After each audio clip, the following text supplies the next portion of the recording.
Hello students, math tutor চ্যানেলে তোমাদের সকলকে স্বাগতম জানাই। আশা করি তোমরা সকলে ভালো আছো।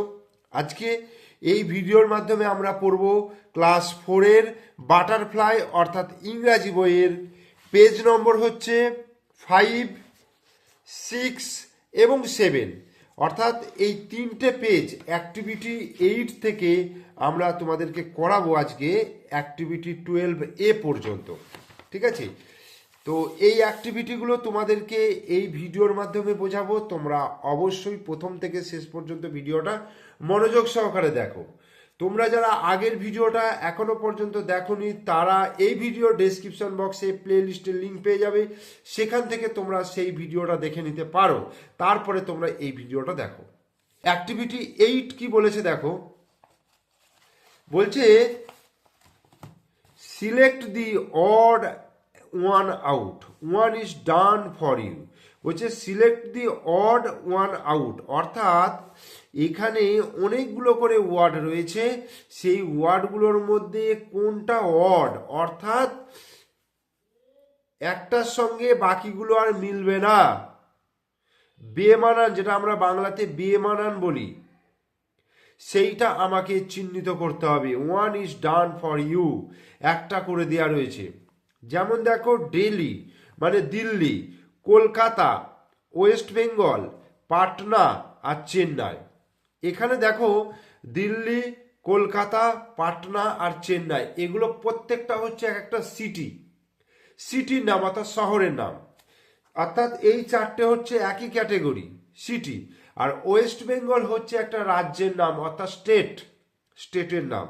তাই যে এই ওয়েস্ট বেঙ্গলটা হচ্ছে এদের মধ্যে বেমানান, সেই জন্য এর মাথায় দাগ দেওয়া হলো। এরপরে বিয়েটা দেখো টাইগার, বিয়ার, ফক্স, ভালচার আর উলফ। কি কি আছে? টাইগার মানে কি বাঘ, বিয়ার মানে কি ভাল্লুক, ফক্স মানে হচ্ছে খ্যাক্সিয়াল, ভালচার মানে হচ্ছে শকুন, আর উলফ মানে হচ্ছে নেকড়ে। এখানে দেখো বাঘ, ভাল্লুক, খ্যাক্সিয়াল এবং নেকড়ে, এরা হচ্ছে একই ক্যাটেগরি, অর্থাৎ অ্যানিম্যাল। ঠিক আছে, অর্থাৎ পশু। আর ভালচার হচ্ছে শকুন, এটা হচ্ছে পক্ষী। ঠিক আছে, পাখি এটা, তাহলে ভালচারটা হবে, ভালচারের মাথায় টিক চিহ্ন হবে। এরপরে দেখো ইগ্রেট মানে হচ্ছে বক, হেন মানে মুরগি, প্যারট মানে হচ্ছে টিয়া পাখি, পিজন মানে হচ্ছে পায়রা, আর স্কুইরেল মানে হচ্ছে কাঠবিড়ালি। তাহলে এখানে বক, মুরগি, তারপর হচ্ছে প্যারট টিয়া পাখি, পিজন পায়রা, এগুলো সবই হচ্ছে পাখি, বার্ড শ্রেণীর অন্তর্গত। স্কুইরেলটা কিন্তু কোনো বার্ড নয়, তাই স্কুইরেল কাঠবিড়ালিটা হয়ে যাবে বেমানান। এরপরে ক্রিম, মিল্ক, ওয়াটার, সিরাপ আর ইঙ্ক। এখানে দেখো ক্রিম বলো, মিল্ক বলো, ওয়াটার বলো, সিরাপ বলো, প্রত্যেকটাই কিন্তু খাওয়া যায়, কিন্তু ইঙ্ক কালি কিন্তু খাওয়া যায় না। ক্রিম খাওয়া যায়, মিল্ক দুধ, ওয়াটার জল, সিরাপ ওষুধ খাওয়া যায়, কিন্তু ইঙ্কটা হয়ে যাবে আলাদা। আর ভেসেল মানে হচ্ছে জাহাজ টাইপের, জাহাজই বলা যায়। শিপো মানে জাহাজ, বোট মানে নৌকা, স্টিমার মানে হচ্ছে স্টিমার, ওই জাহাজেরই মতো। আর ভ্যান মানে হচ্ছে গাড়ি। তাহলে ভ্যান হচ্ছে রাস্তায় চলে, আর এগুলোর প্রত্যেকটা হচ্ছে জলে চলে, তাই ভ্যানটা হয়ে যাবে বেমানান, অর্থাৎ অড ওয়ান আউট। তাহলে অ্যাক্টিভিটি 8 হয়ে গেল। এরপর আমরা চলে আসি দেখো অ্যাক্টিভিটি 9-এ। বলছে টিক দ্য কারেক্ট অ্যান্সার, সঠিক উত্তরটা তোমাকে দিতে হবে। বলছে we see or sees trams in Kolkata, আমরা কলকাতায় ট্রামস দেখেছি। এবার ব্যাপার হচ্ছে সি হবে না সিজ হবে। এটা বোঝার উপায় আছে, আমরা শিখেছিলাম আগে যে আমরা হচ্ছে ফার্স্ট পার্সন, তুমি তোমরা হচ্ছে সেকেন্ড পার্সন। এই আমরা তুমি তোমরা, এইটা আই আর ইউ, এইগুলো বাদ দিয়ে বাকি যত ওয়ার্ড রয়েছে সমস্ত হচ্ছে থার্ড পার্সন। ঠিক আছে, থার্ড পার্সন সিঙ্গুলার হতে পারে অথবা প্লুরাল হতে পারে, অর্থাৎ এক বচন বা বহু বচন দুরকমই হতে পারে, যেমন রাম, শ্যাম, যদু। যখন আমরা দেখব থার্ড পার্সন হবে এবং singular number, third person singular number যখন হবে তখনই এস বাই ইএস যোগ করার ব্যাপারটা আসছে। ঠিক আছে, একমাত্র থার্ড পার্সন সিঙ্গুলার নাম্বারের ক্ষেত্রে এস বাই ইএস যোগ হবে। বোঝা গেল? এবার এইখানে দেখো we we see or sees trams in Kolkata, তাহলে এখানে কি হবে বলো তো? উই সি, উই সি হবে, কিন্তু we see trams in Kolkata, বোঝা গেল?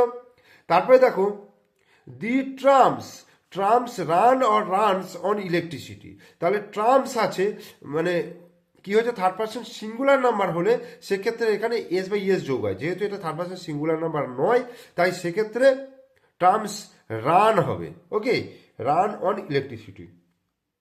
In India we can or can not find trams only in Kolkata.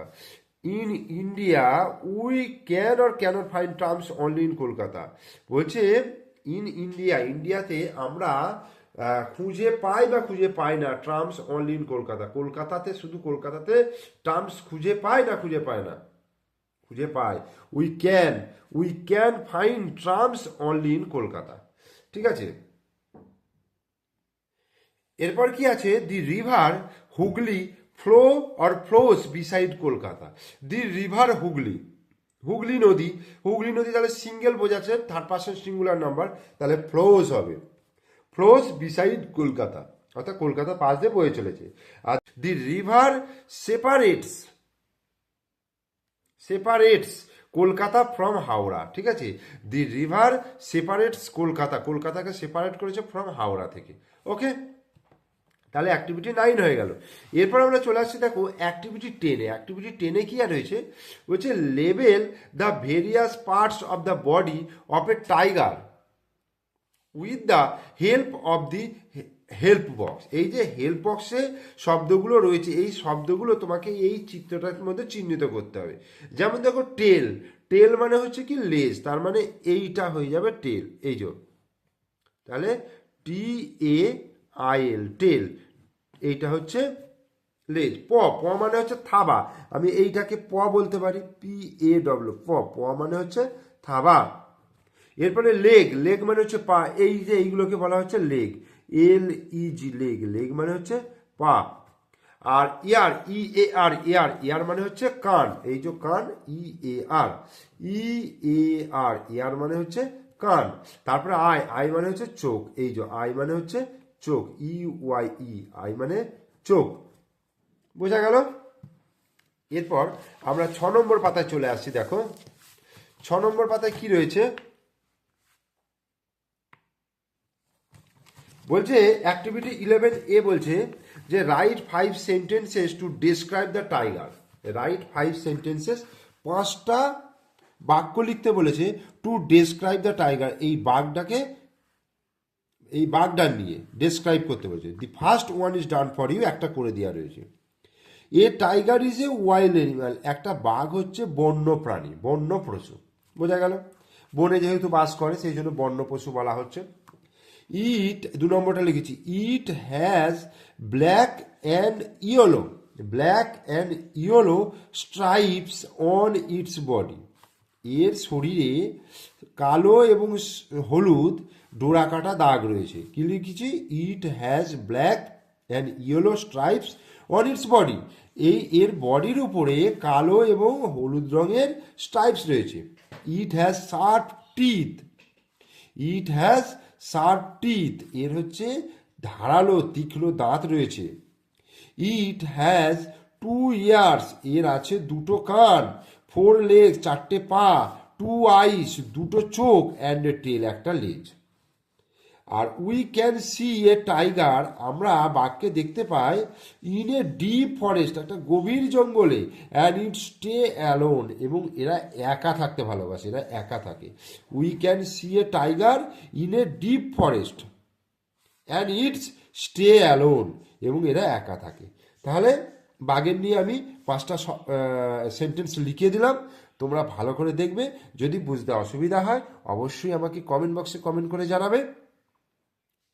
এরপরে দেখো activity 11B, make new words by adding a letter, একটা লেটার যোগ করে আমাকে নতুন শব্দ তৈরি করতে হবে। Some example are given here, এখানে কিছু এক্সাম্পল দেওয়া রয়েছে।